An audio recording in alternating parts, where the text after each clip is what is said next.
तो दिखाई नहीं देते, लेकिन कुछ घटनाओं से महसूस जरूर होने लगती है।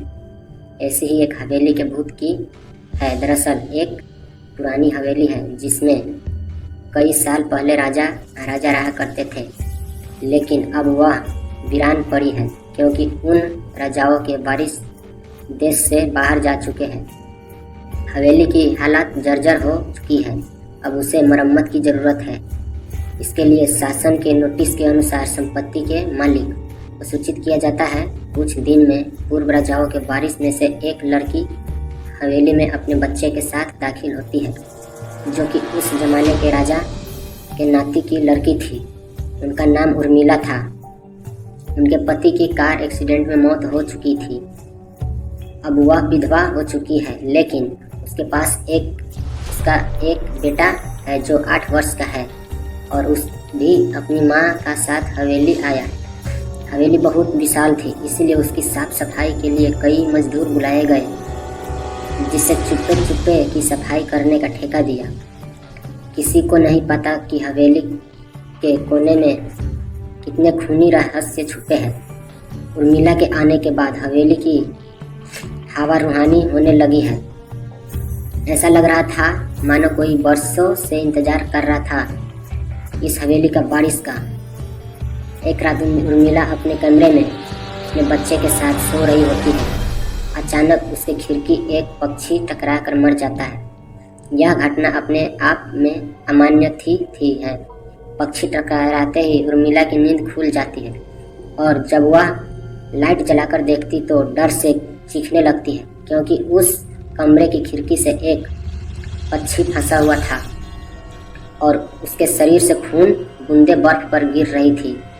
नज़ारा इतना भयावह था कि वह अपने बच्चे को उठाना नहीं चाहती थी, लेकिन उर्मिला हिम्मत करके उस पक्षी को खिड़की से बाहर फेंक देती है। लेकिन उसके बाद उससे रात भर नींद नहीं आती और वह सुबह तक जागती रहती। दरअसल वह जानना चाहती है कि यह किसी की शरारत तो नहीं। सुबह होते ही वह अपने यहाँ का काम कर रहे मजदूरों से जाकर कहती है कि रात को मेरे कमरे में खिड़की पर कोई पक्षी आकर टकराया था और तुरंत मर गया। तुम लोगों में से किसी ने यह हरकत की है? क्योंकि पक्षी खुद बहुत खिड़की से नहीं टकरा सकता।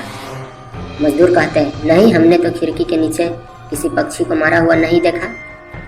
हम तो अभी वहाँ से चले आ रहे हैं और जब सभी जाकर देखते हैं तो वहाँ पक्षी नहीं होता है।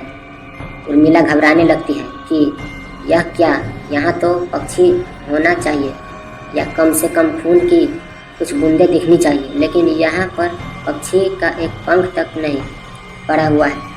उर्मिला तभी मजदूरों से कहती है कि हवेली में बहुत सी कीमती चीज़ों और मूर्तियाँ हैं, संभाल के साफ सफाई करना। मजदूर अपने अपने काम में लग जाते हैं। उर्मिला अपने बच्चे के साथ कमरे में टीवी देख रही होती है कि अचानक हवेली के छत से एक मजदूर नीचे गिरता है। उर्मिला को अचानक लोगों की आवाज़ सुनाई देती है। वह भागकर खिड़की से नीचे देखती है तो एक मजदूर की लाश पड़ी होती है। उर्मिला कमरे के नीचे आती है और इसको गिरने का कारण पूछता है। लोगों के जवाब अलग अलग होते हैं। कोई कह रहा होता है कि इसने खुद आत्महत्या की है और कोई कह रहा होता है कि यह गलती से गिर गया है। सभी के दावे अलग थे, लेकिन उर्मिला को कुछ अनकही कहानी सुनाई दे रही थी। उर्मिला के कान में अचानक एक आहट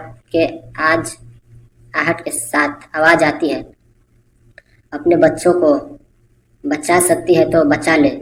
उर्मिला यह वाक्य सुनते ही अपने कमरे की तरफ भागने लगती है। कमरे में उसका बच्चा अकेला टीवी देख रहा होता है।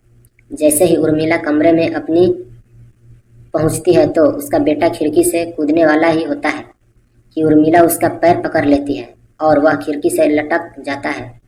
उर्मिला पूरी तरह परेशान हो जाती है, उसे ऊपर खींचती है, लेकिन बच्चा फिर भी कूदने की जिद कर रहा होता है। उर्मिला किसी भी कदर अपने बच्चे को काबू में करती है और कमरे के बाहर आ जाती है और वह मजदूर से पूछती है, बताओ क्या मैं इस हवेली में क्यों? ये बच्चा तो ऐसा नहीं कर सकता।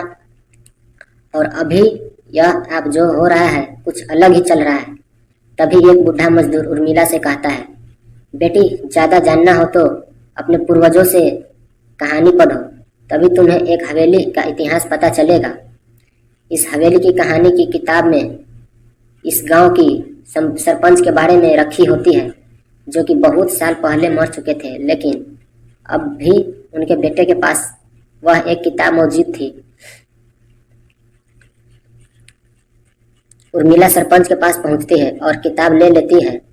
किताब पढ़ते ही उसे पता चलता है कि इस हवेली में एक नौकर नौकरानी भी थे, जिसके बीच में बहुत प्यार था और वह कई सालों से हवेली की सेवा कर रहे थे। लेकिन एक बार रानी की निगाहें गहरी चोरी हो गई और उसके शंका में राजा ने नौकर रानी को चोरी की सजा दी और उसे जिंदा दफना